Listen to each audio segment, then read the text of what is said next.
Welcome to the Wade Center's podcast. A podcast of Wheaton College. He also does a lot with moral psychology. He does a lot with Edmund in this story. You could almost write a chart and plot his moral decline and then his moral recovery. Yeah. He starts out being a pill, and he makes fun of the professor's looks, and he's very spiteful toward Lucy. Yeah. But then once he meets the queen, he convinces himself that she's good rather than evil for the sake of the Turkish delight. Another takeaway, if you've never had Turkish delight, don't build it up in your mind. Don't betray your kindred over Turkish delight. Hold out for something better. Welcome to the Wade Center podcast. Today, we start a 7-episode series about the Narnia Chronicles. And I am joined in our basement by our producer, Aaron Hill, a theologian, and by David Downing, who has written a book called Into the Wardrobe, C.S. Lewis and the Narnia Chronicles. So we really want to dig into these chronicles over the next 7 episodes. And David, you might start by telling us about what you discovered when your book went into translation. Oh, this book came out in 2005 when they started making the Narnia movies. So I called it Into the Wardrobe, C.S. Lewis and the Narnia Chronicles, with a play on we're going to go deeply into the wardrobe analytically. Yeah. And when it came out in a Polish translation, I couldn't read the cover, but a colleague of mine who reads Polish said, "Why did you write a book called Exploring the Cabinet?" And I said, "No, it's Into the Wardrobe." Well, that's not what it says in Polish. But see, that makes sense to me because the first time I went to England, I remember someone said, and I was barely older than Peter at the time. I was in a student group, and someone in a bed and breakfast said, put your rubbers inside the wardrobe. And I had no idea what she was talking about because, of course, a wardrobe for Americans, at least at that time, was your whole collection of your clothes. Clothing. Yeah. And I had to discover it was actually a piece of furniture. I was going to say, I didn't have a wardrobe until I went to college, and they gave us one of those, little things you had to put all your clothes in, I had one of those too. Yeah. Well, it makes more sense because ward is to guard, like the warden. It's a doublet with the word guards. So it's guarding your clothes. So it makes more sense than the way we use wardrobe. Yeah, it does. Well, once COVID restrictions are lifted, we encourage all of you listeners who are able to come to the Wade Center in Wheaton because we have the wardrobe that was in C.S. Lewis's home when he was growing up. Yeah. And it is just a beautiful piece of furniture. His grandfather hand carved it, and so it was a family heirloom. And as a little boy, Lewis and his brother Warnie would crawl inside the wardrobe and tell stories.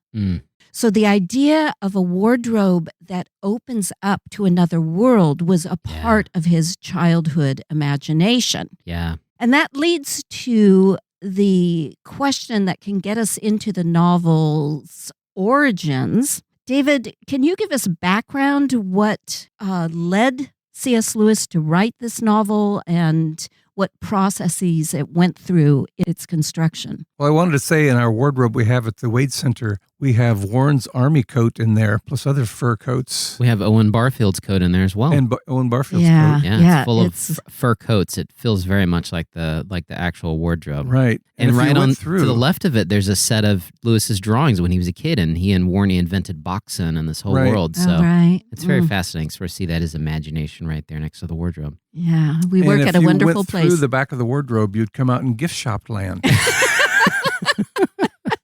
We do have little kids come in, they open it, and they always knock on the back to make sure that it doesn't really lead to Narnia or not. I was going to say, adults do that too, actually. Yeah, is that right? Yeah. Right. Well, he did have this wardrobe, which he associated with a portal to the fantasy world growing up in his home in Belfast. When he was 17, just about the time he was reading Fantasties, he said he had an image of a fawn with an umbrella on a snowy day carrying parcels. And I've always thought he loved stories about talking animals. He loved England and its weather. He said he liked winter more than summer. He said he was a polar bear. Oh, he loved Chicagoland. Yeah, that's right.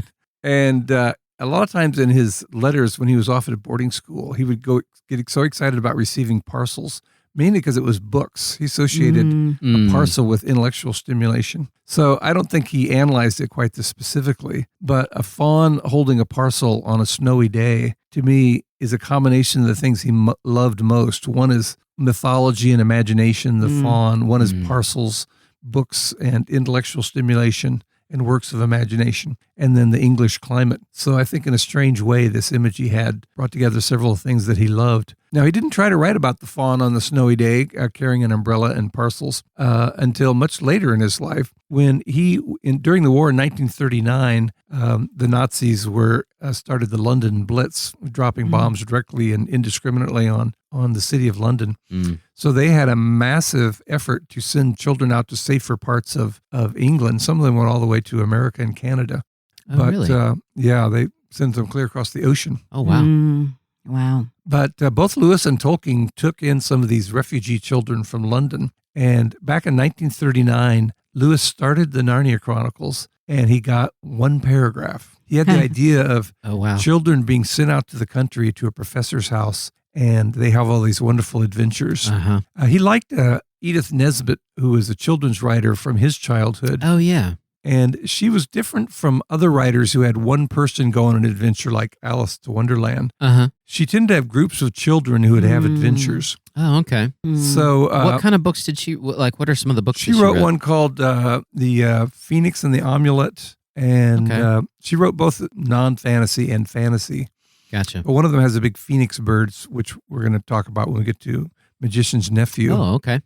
And they tended to be kind of detective stories and kind of fantasy stories. Gotcha. But the kind of bickering or the interaction among the children reminds you of Edith Nesbit stories. Yeah. As a matter of fact, he mentions them at the beginning in Magician's Nephew. He says when the Bastables were conducting their investigations, and the Bastables were children from Edith Nesbit's stories. Oh, okay. So he got this one paragraph written. Why do you think he broke it off? He did that a lot. We talked last week about how in Till We Have Faces, he got the idea as an undergraduate. Last week, 2 times ago. 2 weeks ago, last session, or two sessions ago. A month ago. A month ago. two fortnights ago. We can always correct it in the days of yore. Yeah. In any case, I think he abandoned it because he had so many other projects going on. Their names were very typical English names, but the only one that was the same was Peter, and he was the youngest. The others were Rose and Martin and Anne. So he wrote one paragraph, sticks it away. He told a child in a letter, whenever you start a story, don't throw it away, tuck it away somewhere. You may pull it back out.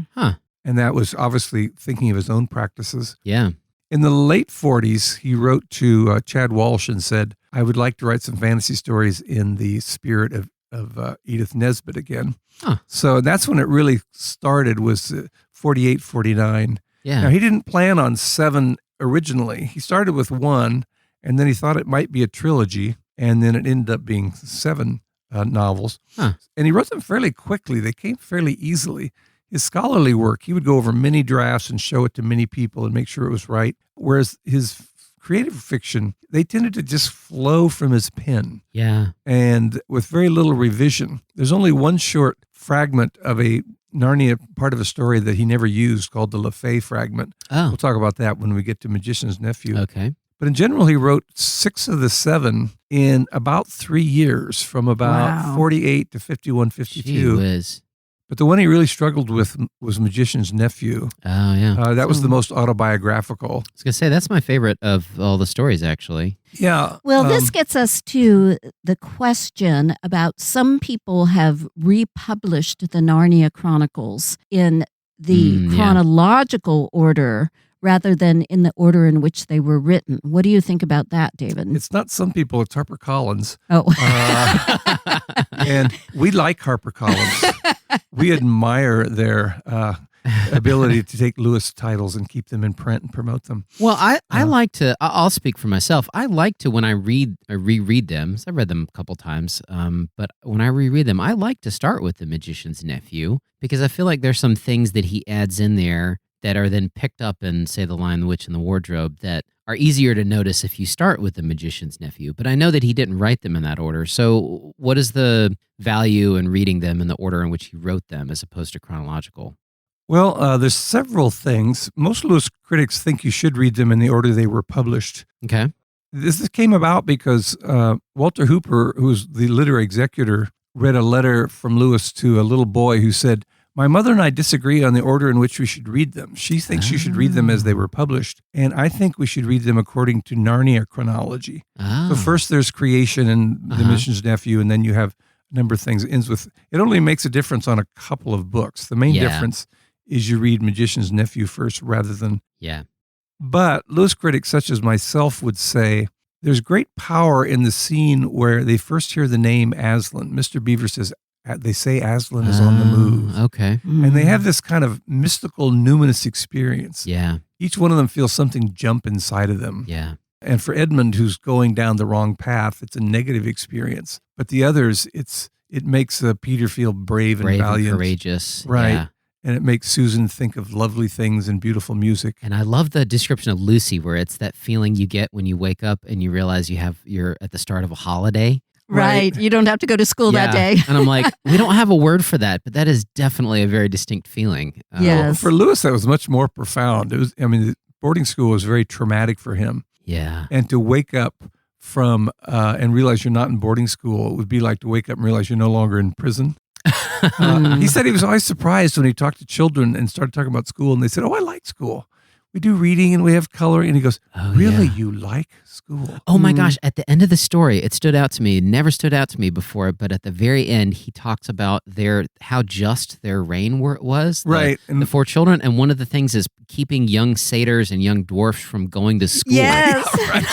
I thought that's a sign of a just reign in Narnia. That was a very strange thing to include. Right. But there's also issues of giving alcohol to children in line with the wardrobe. Give them some wine. That'll cheer them up. But Lewis himself was so self-motivated. And so he read on his own, and he was almost an autodidact. So he didn't need school, and school probably suppressed his imagination. Well, it's like you. David is an identical twin, and at the time when David and his twin were put in school, they were put in the same classroom, and they had all these older brothers and sisters who taught them to read in advance. And so David still remembers when on the first day of first grade, and maybe it was kindergarten, where the teacher was trying to teach how to make an A, a lower class A. Yeah. And she goes, and David and his twin look at each other and they go, "These dolts don't know how to make an A." But then the teacher says, "Well, first you draw a pie plate and put a stick on the side of it."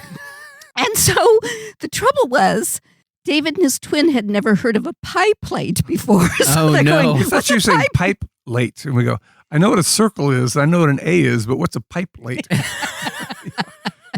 So they always got bad marks in self-control because school was not adding anything that they weren't teaching themselves or their siblings weren't teaching them. Definitely. And I bet there was something similar for C.S. Lewis. So it got all the imprisoning without the joy of discovery. And I think a lot of it is being in boarding school. Yeah.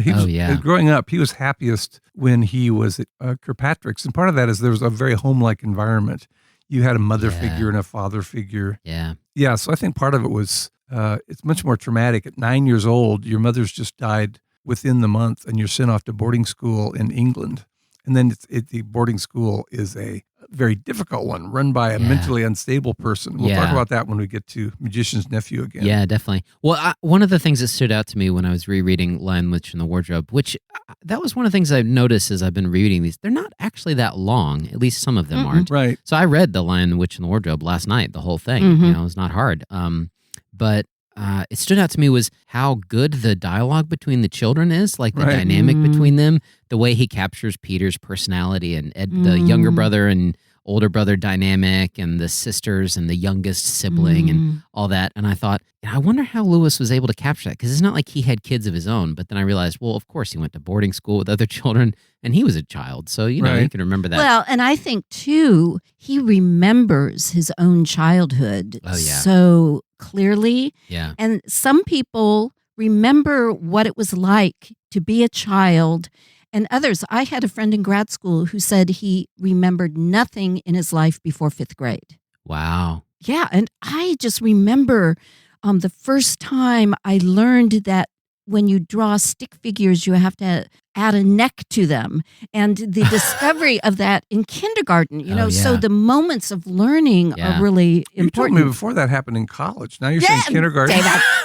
I remember the moment we were driving down the road, and I remember looking at billboards and wondering what they said because I didn't know what they meant. I must have been, 3 or 4 years old when that happened. That moment before you read is a hard thing to remember. Right. Well, and substantiating this and his memory of what it was like to be a child is the appearance of Father Christmas in this novel, and we have to talk about that. Oh, but I have at lots the of questions Wade about Father Center, Christmas. right near the wardrobe from their childhood home, we have a photograph of Lewis from when he was like 5 years old? Maybe not even that old, 3 or 4. And he has one of those little pull toys, those wooden pull toys. Oh, yeah? And it's a picture of Father Christmas on like a donkey, Right. is it? Right. And so... He's riding a donkey? Yeah. Well, the English Father Christmas is different than Santa Claus. Okay, all right. But he still gives out presents, as we see in and this isn't story. it interesting that he gives reindeer to the White Witch, not to Father Christmas in this novel? Right. But anyway, David's theory, and I assume you talk about it in your Narnia book, is that was such an important image of hope in his childhood. And of course, his mother died when he was not yet 9 years old, right? Right, 9 years old. And so that Father Christmas represents the gift of life and hope and joy that Lewis lost when his mother died. Yeah, Tolkien didn't like the Narnia Chronicles, although there's a really well-done new book by Holly Ordway called Tolkien's Modern Reading, and she qualifies. He actually gave us a set of the Narnia Chronicles to his own granddaughter. Oh, wow. So that's kind of been overstated. Huh. He didn't like the hodgepodge. He didn't like classical mythology and talking animals and dragons and Father Christmas. Oh, so it's the lack of the sort of like consistent logic and theme. Yeah. Gotcha. In Tolkien, everything comes from Nordic mythology or, Teutonic legend. And so it has a kind of inner consistency that Narnia doesn't have. Yeah. And he even rewrote things when he realized, I put something in that alludes to America. Because I think we've talked about this on another podcast where the hobbits are smoking their tobacco, and he realized, tobacco is American. Yeah. And so he changed the word to pipeweed. Yeah, pipeweed.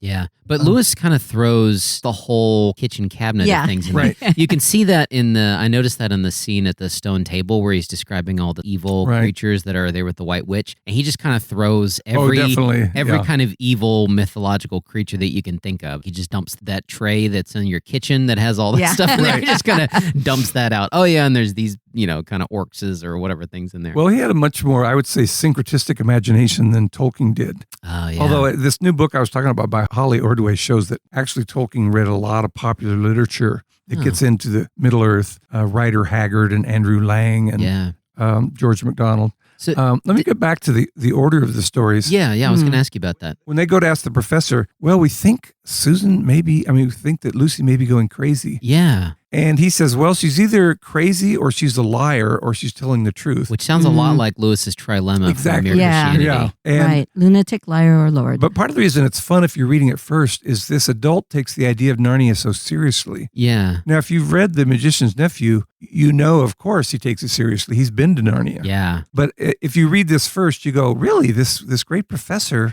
takes seriously the idea of Narnia. Okay. Yeah, and it sets up the mystery. And you were starting to talk about this when I may have interrupted you.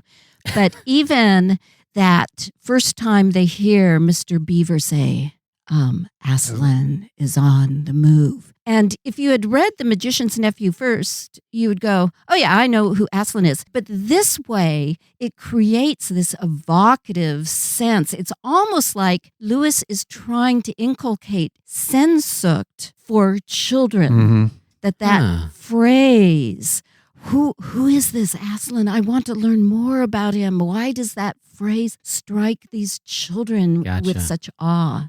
Right. And also, if in Magician's Nephew, he says, this is the story which will explain how these comings and goings between Earth and Narnia came to be. Yeah. And if you read that first, you go, what comings and goings between Earth and Narnia? Oh, okay. So there's just a lot of little things that kind of don't work as well if you read it out of order. I don't think it's sinful to read them out of order. Okay. Yeah, but I bet a lot of people then who do say, oh, I prefer reading Magician's Nephew first, they probably are still reading it through the lens of what they already know about Lion, Witch, and the Wardrobe and Aslan. The first time I read them, I read Lion, Witch, and the Wardrobe first. And then when I read The Magician's Nephew, I was like, oh, this explains so much. And so when I go back to it, knowing what I already know, I enjoy starting with The Magician's Nephew. But that's probably just because I'm, into theology and the Bible starts with creation and all that kind of stuff. Well, part of the reason he thought of a sequel, he got this one finished, and then his friend Roger Lancelin Green said, you never explained why there was a lamppost in the middle of the northern waste. Why was there? He started thinking, I need a sequel. And it's more fun to have the mystery of the lamppost in Lion, Witch, and the Wardrobe, and then find out in Magician's Nephew how it came to be there. Yeah, definitely. I asked Walter Hooper. He's the one who decided to go with Lewis's. This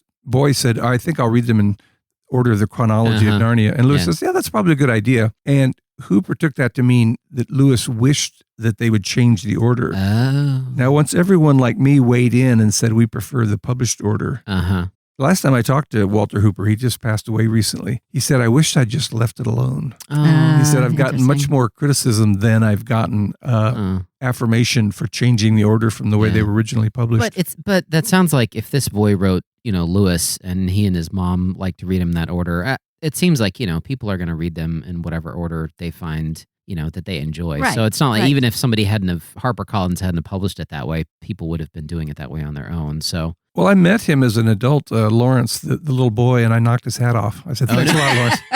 No, I didn't really. I'm just kidding, audience. No.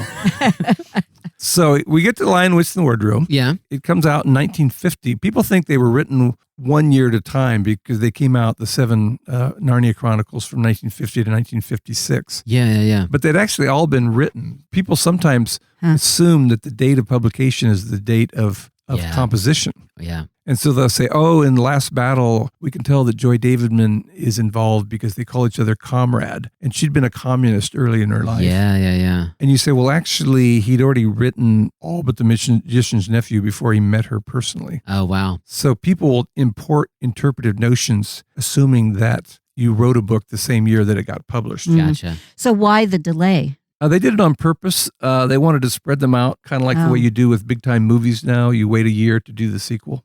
Gotcha. Okay, now, David, did he write them? Obviously, he wrote The Lion, the Witch, and the Wardrobe first, but then did he write the rest of the 6 novels in an order that doesn't correspond to the actual publication? Like, did he write one? The Well, it sounds last like you're battle saying before Civil Chair, or Magician's Nephew was written last. Well, he started it second. He wanted to, this whole question of where did the lamppost come from? Oh, okay. So he started writing it second. But he finished it last because it was the most difficult. I think it was the most autobiographical. Yeah. Diggory's mother is dying of cancer. We'll wait and talk about that when we get to it. Yeah. Right. So anyway, he started it second, but he finished it last. But it was not published last. It was published second to last. Okay. We have first and last things at the end of Narnia. First, we have the creation as number 6, and then we have the apocalypse as number 7. Well, let's dig in further and talk more about The Lion, the Witch, and the Wardrobe. We can talk more about the other books as we get to each of them in turn. So you mentioned, and this could just be a springboard for us talking about other things, but you mentioned Father Christmas. Can we talk a little bit about Jadis and the White Witch in this story? Where does she come from? What's the deal with her? I was very fascinated. He talks about her having this dual heritage and Lilith. Right. What's going on with all that? Well, he gave different explanations to different people. He finally said it's an archetype. He read Jung and he knew about collective consciousness and archetypes. And he said she's the archetype of the beautiful but wicked woman. Some people trace her. These are literally all possible suspects. One is the Maid of the Alders in Phantastes. Oh, okay. She's a beautiful woman who tries to actually take the Anados into a cave and destroy him, the way that Tumnus takes Lucy to a cave. There's also the Snow Queen by Hans Christian Andersen. A lot of people point to that one. Right. And she actually kind of kidnaps the little boy, and she puts a splinter in his eye, which makes him very jadist and jaded in the way he looks at things. Yeah. There's Circe. In one letter he said, she's Circe, the enchantress in the Odyssey. Oh, okay. And then finally he said, well, it's an archetype, and we all know who she is, don't we? Or one more candidate, he loved the Rider Haggard story, She, and Tolkien also loved this adventure story. And there's a beautiful but wicked queen called Ayesha, which they all call She Who Must Be Obeyed. Interesting. Sometimes Crystal prefers that title for herself. Well, that's, self-evident. So in many ways, source criticism with Narnia is difficult because I call it tributary criticism. Often many different creative sources will come together in The White Witch. Someone said originality isn't that you didn't imitate someone, it's that no one can imitate you. And Jadis is this original figure, and she reminds you of all these different sources I just mentioned. Gotcha. But I really think in Lewis's mind, she's the archetype. Gotcha. You use the term syncretistic. I should just explain that for people who may be not aware. Syncretism is when you sort of combine different things. So syncretism in religion would be you've got Christianity, and then you've got these sort of maybe pagan figures, and you combine them in some way and with the local culture or these influences. And so that idea of there being multiple influences that come together in something distinct in Lewis's novel, I think, it definitely feels like there's multiple options for a lot of these kind of questions in the stories. So let me ask you another question. Why does he keep emphasizing that it's winter but never Christmas? Why is that? Why is that the thing there? Why not winter but never spring? Well, this is how I was going to respond to your previous question about what does Jadis, the White Witch, represent? Because obviously she is the Satan figure. Yeah. And in a manner of speaking, not allegorically speaking.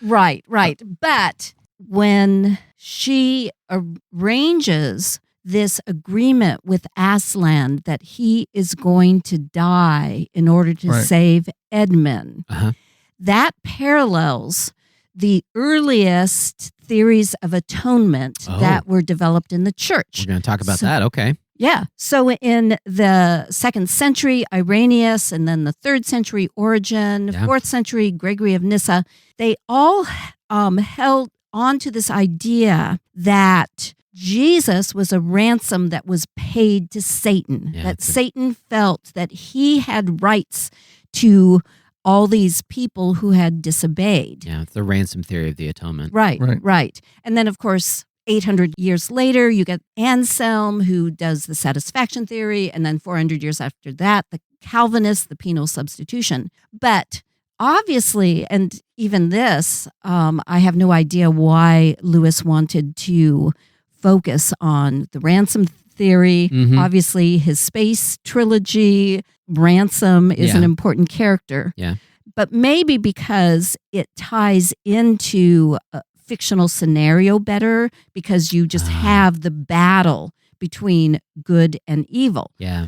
Well, he also loved Dante, and hell in Dante is a frozen realm. It's not the place of fire that we often in conventional wisdom think of hellfire. No, it's a place of frozenness. And so when Aslan returns, Aslan is on the move, you get a thawing of the hellish conditions in Narnia. Yeah, I guess so. I never thought about it in terms of Dante and things, because in that story, Satan is actually frozen. He's actually frozen solid in the center of the earth or wherever they are in the underworld. And Judas is right there next to him. And so Edmund is kind of like the Judas of this story.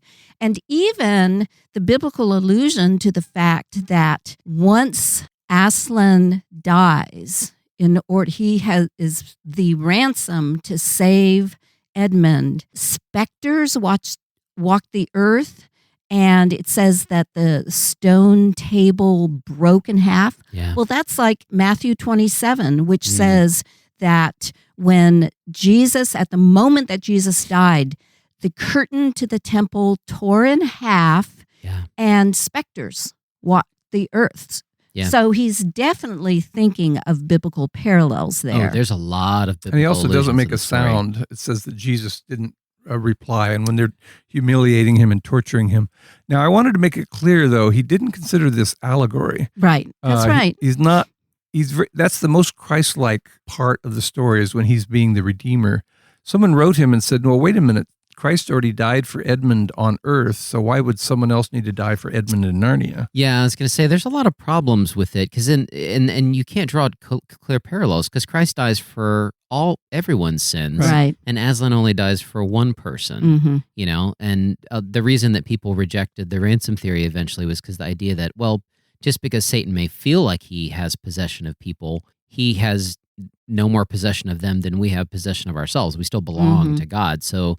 It's not like God owed Satan anything or he had to pay him to satisfy him because he didn't have any real claim on us. And it makes God and Satan sound equal. Yeah. They have to negotiate. Well, this is the trouble. That's why Anselm and other medievalists wanted to rewrite the ransom theory because it was too Manichaean. It put Satan on the same level as God. Well, But- let's get back to Lewis. Yeah. When someone wrote and said, he said, please don't confuse my doctrine with my story. Yeah. And he said, this is a supposal. What if God chose to come to a different world as a lion rather than as a human being? So he's working out his supposal, and he's giving kind of a scenario which people can understand, the death and resurrection. Yeah. Lewis said that a lot of people growing up, they see the stained glass window stories, they hear the Sunday school lessons, and they develop kind of a sacred stupor. There's a loss of receptivity or an Is that his insensibility. phrase, sacred stupor? Well, actually, that came from Aldous Huxley in Perennial Philosophy. That's a good phrase. He says an overfamiliarity with these stories creates an insensibility, a sacred stupor. And Lewis agreed with that. And he said, I wanted to sneak past those watchful dragons of familiar holy emotions, familiar stories. And I wanted to re-energize people's imaginations so that when they met Christ in the Gospels, they would say, this is like what Aslan did in Lion, the Witch, and the Wardrobe. I can't remember if it's the same little boy who talked about the order of the stories. I think it might have been Lawrence. He told his mother, Mommy, I love Aslan more than I love Jesus. And she wrote she wrote to Lewis about that. He wrote a wonderful letter. It's in Letters to Children, edited by our own Marge Mead at the Wade Center. Yeah. And he says, well, whatever you love in Aslan, you're actually loving that trait in the real Jesus. Yeah. And at the end, he says, please, here's a prayer for Lawrence that he would understand that everything he loves about Aslan is really his love for Jesus. And it says, helping him to pray that Mr. Lewis will not write any books that will confuse children in their spiritual. It's a wonderful letter. It almost brings tears to your eyes. And we'll get back to that in The Last Battle because he kind of grapples with that same issue in The Last Battle. Right. But I was going to say, Lewis, there's a lot of biblical allusions here that in biblical language that Lewis brought in. And I noticed one, I just wanted to mention it. The girls are getting up. They can't sleep after Aslan and the White Witch have this discussion, and they go back and they set up camp for the night. And the girls get up, and he has this line. He says, very quietly, the two girls groped their way among the other sleepers and crept out of the tent. The moonlight was bright, and everything was quiet. And then he goes on and talks. And it reminded me of Ephesians 5:14 that says, wake up, O sleeper, and rise from the dead, and Christ will shine on you. Wow, that's good. Interesting. That phrase "sleeper" just really stands out. It's a weird way to say that people are asleep. And then they come out into the moonlight, and there's a lot of discussion of sort of like things shining and stuff. And so, but it's very subtle, and it's just kind of woven into the sort of fabric of the story. So it is interesting. Most people compare that to the women coming to the tomb. Definitely. They're the That's ones who see it 100%. first. Yeah. And they go back and share the news. But it just shows Lewis's genius that he can both have them functioning as kind of like the women ministering to Jesus as the girls minister to Aslan, but then also the language that he just incorporates from all throughout the Bible because he read it so much that it was just came out. And as he Well, he had a photographic memory, so yeah, he could just, without any effort, all these phrases. But then when the mice come and bite the cords when Aslan has been tied with, that reminds you of Aesop's fables. Yeah.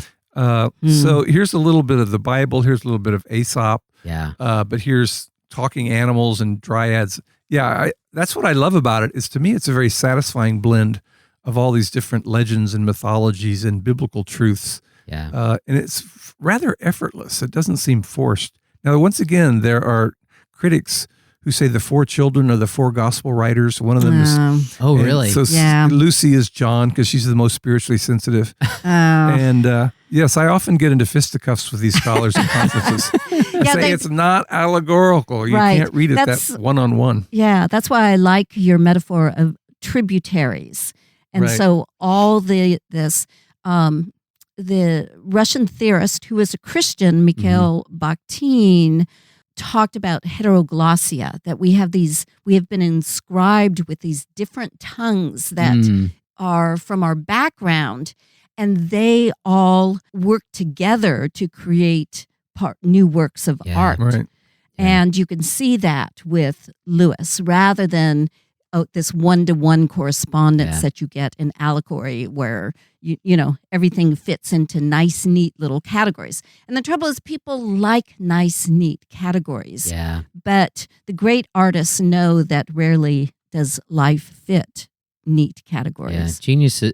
C.S. Lewis's genius is very hard to just place in a box and categorize. Yes. He's always got another trick up his sleeve as you read and stuff like that. Right. I mean, even you mentioned the ransom theory of the atonement. There's also hints of the Christus Victor model in the story, and then he takes different stabs at sort of the redemption, how atonement works throughout the novels. And so he's not really saying like, well, here's the one theory that I put all my cards behind. He's just kind of giving you vignettes, I think, like you said, to sneak past those watchful dragons. Right. In fact, in Mere Christianity, he explicitly says that we don't know how God achieved the atonement. The important thing is to believe it happened. And so he's acknowledging, yes, there are plural theories that can help our minds get around it, but ultimately God's work transcends those theories. Yeah. Right. That was one doctrine he especially allowed to hold loosely or to keep a mystery. He said at one point, we can take medicine and it works even though we don't know how it works.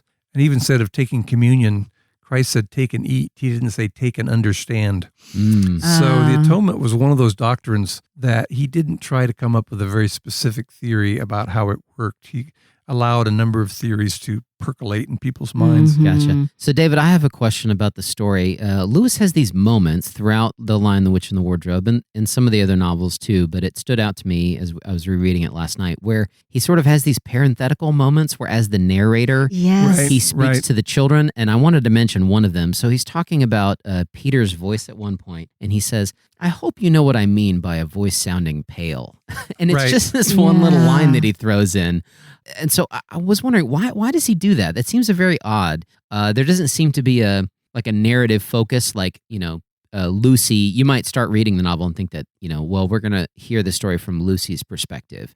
But he skips around, so there's, we go with Edmund when he encounters the White Witch, and then later on it's Peter and Aslan. So he's kind of skipping around. He has this omniscient narrator. Right. But for some reason, he steps out and sort of speaks directly to the children.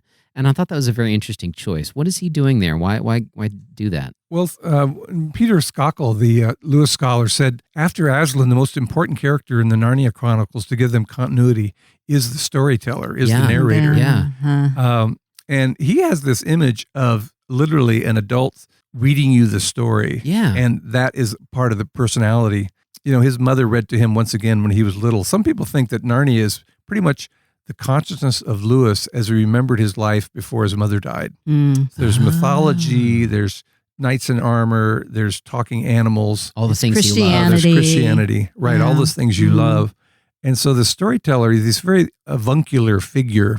And sometimes he'll address the readers. He'll say, oh, have you ever heard it? Have you heard those seagulls crying? Yeah.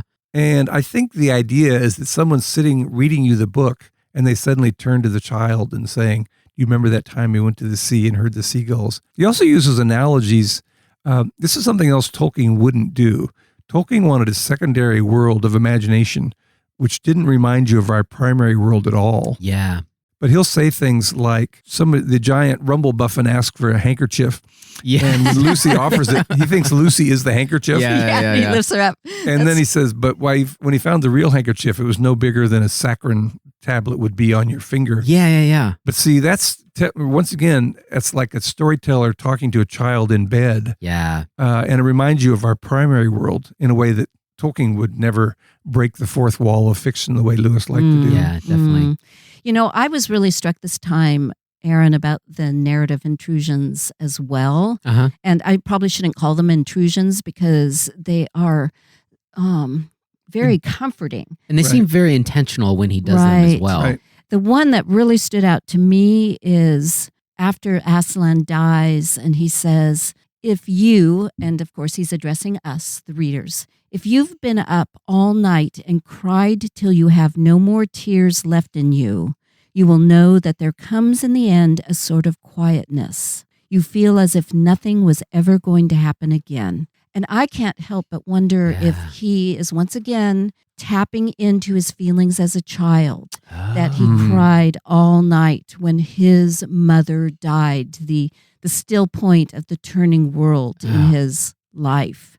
And so there is this reminder that he doesn't have children, he doesn't spend time with children, but he has such vivid memories of what it was like to be a child. And it comes across as there's a level of compassion for children at where they are that comes through in these novels that when I was younger, I didn't appreciate as much, but now as an adult, it kind of draws you back into that world. And the dedication at the beginning, to Owen Barfield's daughter and saying, you're too old for fairy stories now, but maybe when you're older still, then you'll actually be able to go back and read them. And so there's definitely that feeling of compassion and understanding for children that comes through, that the narrator seems to have. That really stood out to me this last time. Well, F. Scott Fitzgerald said one of the key traits you have to have as a novelist is the ability to remember emotionally. And Lewis definitely had that. He remembered childhood. And a lot of the nuances, as we get to other stories, things that happened to him in childhood get referred to in the Narnia Chronicles. Yeah. So I agree with you, Crystal. I think their depth of despair at the loss of Aslan is tapping into his emotions. That's part of the reason he had so much trouble writing Magician's Nephew, is he wanted to go back and deal with that story in more specific terms from his own life. Wow. David, the language that Lewis used in this novel also stood out to me, and I was going to mention a few lines. And so he describes the stone table. He says, a great grim slab of gray stone. And then when Peter kills Mogram, is it Mogram that he kills? It is, but we're going to have to talk about Mogram versus Fenris Ulf in a minute here. Oh, okay. Well, the name changes. Okay, well, maybe we can get to that. But after that, he says, everything was blood and heat and hair. Right. It's just such an evocative image. Yeah, and nice the way, writing. Yeah, his writing really stood out to me in this time. So, okay, but let's talk about Mogram and Fenris Ulf. What's going on there? Well, that alliteration, obviously, Lewis and Tolkien had so many affinities, but they both were brilliant about just that subtle alliterative phrase, like those two that you just read. Great grim slab. Yeah. Gray stone. There actually are Celtic altar stones, which are these big slabs on 4 pillars, just like he describes. Yeah. In fact, David and I walked to one that Tolkien walked to. Right. In England. Oh, wow. Yeah. So cool. So another thing about his language is he forgets that modern children don't have the vocabulary he had as a child. So after he kills this is very true. Mogram, in the original editions, it was Mogram, the wolf who's the head of detectives. And that chief of detectives is almost like a Stavka KGB type figure. There's this sign that he puts up. But when the American editions came out, he changed the name to Fenris Ulf. Yeah. Which is based on Fenris Wolf in the Elder Eddas and the Nordic sagas. Oh, okay. Fenris is the wolf who's going to swallow the sun. Yeah. So, which goes with the icy realm too. Right, that idea, and we see when we get to the last battle, the apocalypse has some elements not only of Revelation but also of the twilight of the gods. We'll wait on that. Gotcha. So when I'm teaching this, I always say Fenris Ulf because that was the American editions I was raised on. Oh, okay. I read. And my students say, who's Fenris Ulf? Oh, you mean Mogram.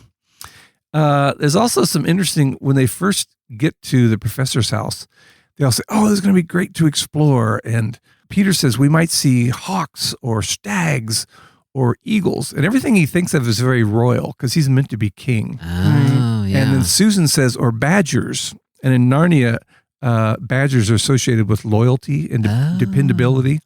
Lewis used to call his brother Warren Badger. But then Edmund says, or snakes.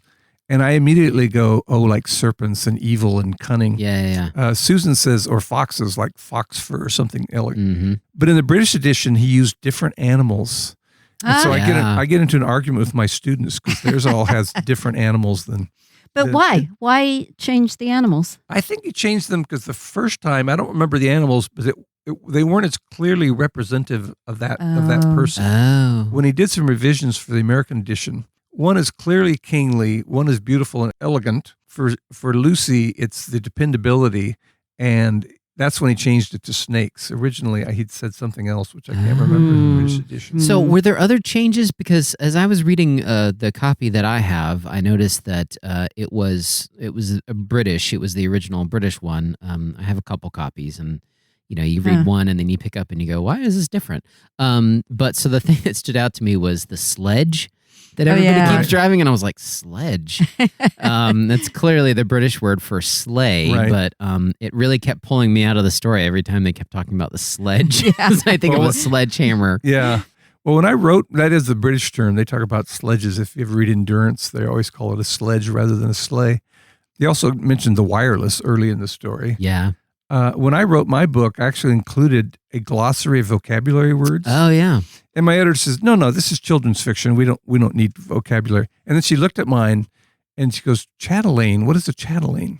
Jadis calls herself the chatelaine. Yeah. And that's the mistress of the castle. Oh, And when he dubs him, after he kills Fenris or Mogram, he calls him Fenris Bane, which is Fenris killer. Yeah. Like, oh, that's like the bane of my Wolfsbane. existence, or Yeah, Wolfsbane. But anyway, that word, you have to actually have a glossary now to read Narnia. We get later stories. We're going to run into portcullis and banshee and all kinds of terms that people need help with these days. Yeah. Well, Jinn is another one that I'm sure that probably American children are not familiar with. Jadis is a descendant of giants and jinn, and that's it's like Arabic term for demons. And Jinn. Yeah. That's where we get our word for genie. It comes from jinn. Yeah.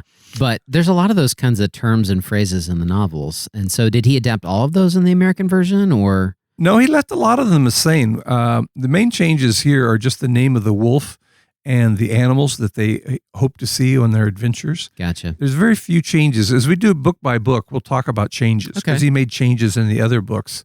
Well, I have a question because you appropriately said that Peter thinks of stags, which is royal, and that reminds me of the very ending of the novel and the chasing of the white stag. What's going on there? Well, once again, we talked about his synthetic imagination. In Ireland, in Irish folklore, they actually have white deer. You can see pictures of them in pictures of Ireland. But the white stag, if you caught him, he would grant you a wish. And so there was a famous story of a cottager named Sean Kiley who catches the white stag. And he says, I don't know what to ask you for. I'm just going to keep you tied up overnight, and I'll come back in the morning and tell you what I wish for. Oh, no. And he's so excited. So he goes back to his cottage. And his mother says, well, I'm going blind. I think the wish would be that I would get my sight back. And, oh, that's good. That's good. And the father says, well, I can't work anymore and we don't have money to live on. I would think it would be a pot of gold. And well, that's good. And the wife says, well, I haven't been able to have children. I would think your wish would be that we would be able to have a child. And Sean Kiley is just so miserable because they're all such good requests. But how does he? And then in the middle of the night, he suddenly gets this epiphany and this look of peace on his face. And he goes back to the white stag and he says, I'm going to let you go if you grant me this one wish. I just want my mother to see my newborn baby boy rocking in a cradle of gold. That's all I want. So that's famous Irish lore that he's working into the end of the story. Interesting. Now, he has them talking more stately or whatever at the end. Yes. Right. But it feels like it's almost a little too much. Sorry, sir. Pretty thick. Yeah. Right. Why does he do that there? I feel like it puts it a little bit beyond the reach of children. I think it's because he's trying to communicate the fact they're adults now. Uh-huh. They're out, and so they're going to talk different. Adults have a larger vocabulary, a different vocabulary, plus they're royalty, so they sound more like they're speaking King James English, Very right? much so, yeah. But then that goes back to the white stag. They're chasing the white stag while they're using this Elizabethan Jacobean English. But if the white stag is about fulfilling a wish, their chasing of the stag leads them back into through the wardrobe and back into 1940s England. Right. He liked to play with languages that way, as did Tolkien. Sometimes he would take notes on committee meetings and he would put them in rhyming alliterative verse. And he and E.R. Edison would write entire letters back and forth in Renaissance English rather than modern English. Oh, wow. That's funny. Sayers did that with one of her friends. Oh, is that well. right? Yeah. Well, in the Oxford History of the English Language, some of the people he wanted to quote were speaking Renaissance English because he's talking about the 16th century, but others are writing in Latin. And he decided rather than to do a modern translation of Latin, that would give the impression that people who wrote in Latin were much clearer and easier to understand than people who wrote in Renaissance English. Oh. So he back translated the Latin into Renaissance English. Wow. So this is just another example of how much he loved to play around with languages. Gotcha. Mm-hmm. He started reading Shakespeare when he was 11. And from 11 on, his novels are full of Shakespearean allusions and references. Goodness gracious. And once again, I think he forgets that the little children reading Lion, Witch, and the Wardrobe have not been reading Shakespeare lately. Yeah. Yeah. If you read Shakespeare, it's all very transparent. Yeah. But once again, I think he's making demands on the reader that he... Well, he makes that famous comment about a student who needs help reading Charles Dickens probably needs help from a nurse to wipe his nose. Yeah, so he he just, and because if you're reading Shakespeare at age 11, Yeah. Dickens is totally easy. Yeah, it's so and easy. So yeah. why teach Dickens in college? Whereas I would have students who would resist Charles Dickens thinking he was too hard. Yeah. And I kind of am on Lewis's side there. But I taught him because I wanted them to fall in love with Charles Dickens. Gotcha. Well, they had a controversy in the English curriculum. Tolkien and Lewis both felt that you could stop after 1830. There's no need to, because people can just pick it up on their own. He picked up Milton on his own and Spenser on his own as a teenager. Right. And he learned medieval Italian so he could read Dante. So yeah, they definitely, their command of languages was far beyond anything we would expect. So, David, as we kind of get close to wrapping up, one of the lines that stood out to me, and one of the things that I think Lewis accomplishes very well in this novel, and I guess that's maybe how we could wrap up, is like, so what is Lewis accomplishing with this novel? It's obviously written for children, and all his other books were not written for children, so maybe you could comment on that. But he has this line after Aslan has been killed by the White Witch and the girls are grieving over him, and he says, "And it was all more lonely and hopeless and horrid than I know how to describe." And the emotion that he gives to the children and the way that they grow and mature throughout the novel and the specific gifts that he gives them and Edmund's redemption and battle at the end, he seems very involved in giving the children opportunities for growth and maturity and these moral moments throughout the novel. What is Lewis's agenda with at least The Lion, the Witch, and the Wardrobe? What was he thinking? What was he hoping to accomplish? Was he just wanting to tell a good story, or... Well, you mentioned the children. It's interesting how he does such a good job of individualizing the characters. Yeah. Sometimes when you read Edith Nesbit, they're all sort of interchangeable. But these four have very distinct personalities, as will the characters we meet in the later stories. Part of it, I think, is that idea of going past watchful dragons and giving you a renewed sense of wonder and affection for the God of our universe through the vehicle of an image of someone like Aslan. He also does a lot with moral psychology. He does a lot with Edmund in this story. Yeah. You could almost write a chart and plot his moral decline and then his moral recovery. Yeah. He starts out being a pill, and he makes fun of the professor's looks, and he's very spiteful toward Lucy. Yeah. But then once he meets the queen, he convinces himself that she's good rather than evil for the sake of the Turkish delight. Yeah. Another takeaway, if you've never had Turkish delight, don't build it up in your mind. I was going to say, I always, every time I read that and he talks about how wonderful it is, I'm like, It's I remember the basically first time I had dried it. jelly mixed, covered with confectioner's sugar. Yeah. But don't betray your kindred over Turkish delight. Hold out for something better. Exactly. But that moment when when he leaves the beaver's house and he's hiking to her castle and he's miserable and he starts thinking of all these ways he's going to be mean to Peter, and you can just see him kind of descending morally in those moments. Yeah, and then the first glimmer of a redemptive moment when the White Witch, he gets to her house and he thinks, oh, now I'm going to have all the Turkish delight, and she's going to make me king. And he's just built up himself. He's totally thinking about himself. And then he ends up being tied to, as the snow melts and the sledge doesn't work anymore, he is on a rope and they encounter the fox, who has been given presents from Father Christmas again. And the queen just takes out her wand, is going to turn him to stone. And Edmund, for the first time, and C.S. Lewis puts this right there in the text, for the first time he thought of someone else before himself. Yeah. And he protests the queen, don't turn the fox into stone, don't. And she does anyway. Yeah. But it's like he had reached his nadir and he realizes he has to stop thinking about himself. Yeah. And then the way he really loves the coming of spring. There's this beautiful description of the snow melting. And he has this aesthetic reaction to spring, which is very Wordsworthian. He starts observing all the romanticism flowers and stuff. again. Right. Yeah. We keep coming back to the power of romanticism on Lewis's sensibilities. Right. Lewis's villains, they don't respond to nature. When he was going to the Queen's house, he was thinking about, I'm going to industrialize Narnia and bring in cinemas. Anybody who thinks about development and industrialization, those are always villains. So at the end of the novel, once again, when it talks about their just reign, he says, they made good laws and kept the peace and saved good trees from being unnecessarily cut down. Right. And I thought, wow, just like that's such a very clear articulation of, in his mind, what a just person looks like. Right. Somebody who saves trees Protects from the unnecessarily environment. being cut down. Right. We're talking about his moral recovery. I would actually go back a step before he feels compassion for the picnickers.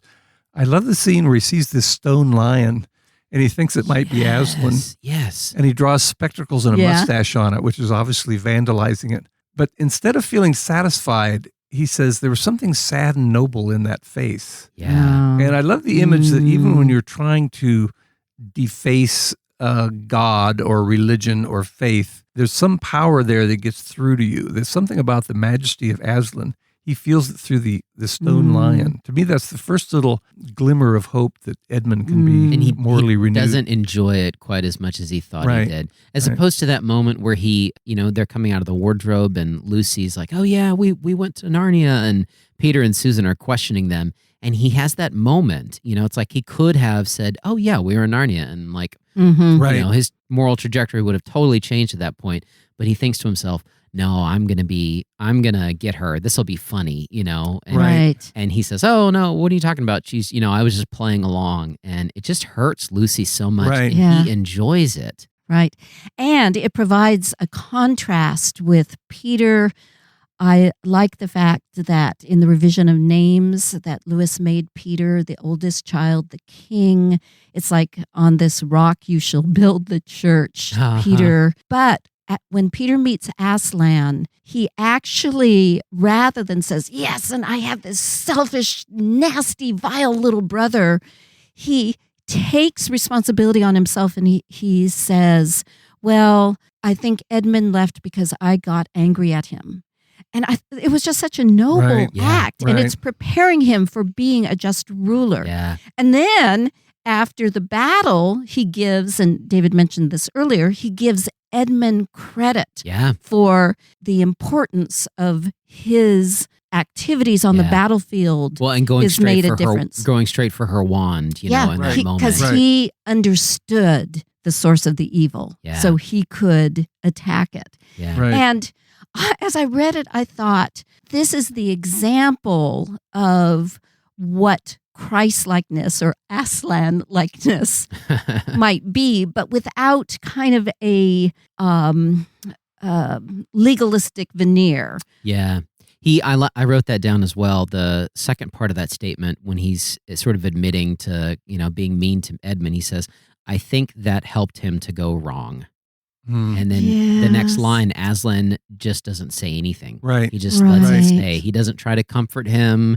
He doesn't try to say, oh, no, that was all Edmund's fault. And that moment in Peter, you can kind of tell, he's like stepping into that leadership role. And that goes back to an early question you came up with, why 4 children? And this emphasis for on... gospel writers. No. On community, that we are responsible for each other, that we shouldn't be pointing fingers, but we're saying, how can I contribute to helping this other person?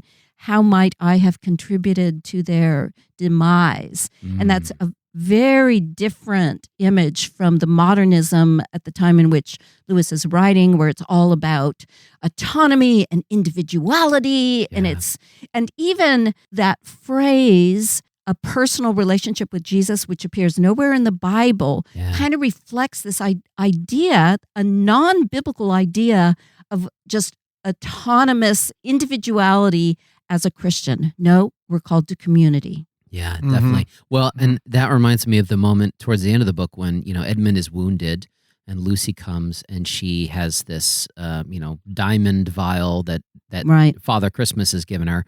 And she heals him, and she's just kind of sitting around waiting for him to recover. And they're like, hey, Lucy, there's other people that are going to die. And if you don't go help, how many people are going to die if you don't go help them right now? Right. And that moment of kind of pulling her out and being like, hey, it's not just about Edmund. It's about everybody that fought. And, go use your gifts for all the people and help them. Right. And that answers your question. What is really Lewis communicating through this? Right. You could actually unpack that moment in terms of abolition of man. He says there's these moral laws that are all interwoven like a tapestry, and you can't just pull on one thread. And even something like love of kindred, you'd say, well, a mother's love or love of kindred, that must be a good thing. Well, no, by itself, that needs to be balanced by other things. Right. And when she's obviously expressing love of kindred, and he's saying, well, must others die for Edmund's sake? Yeah.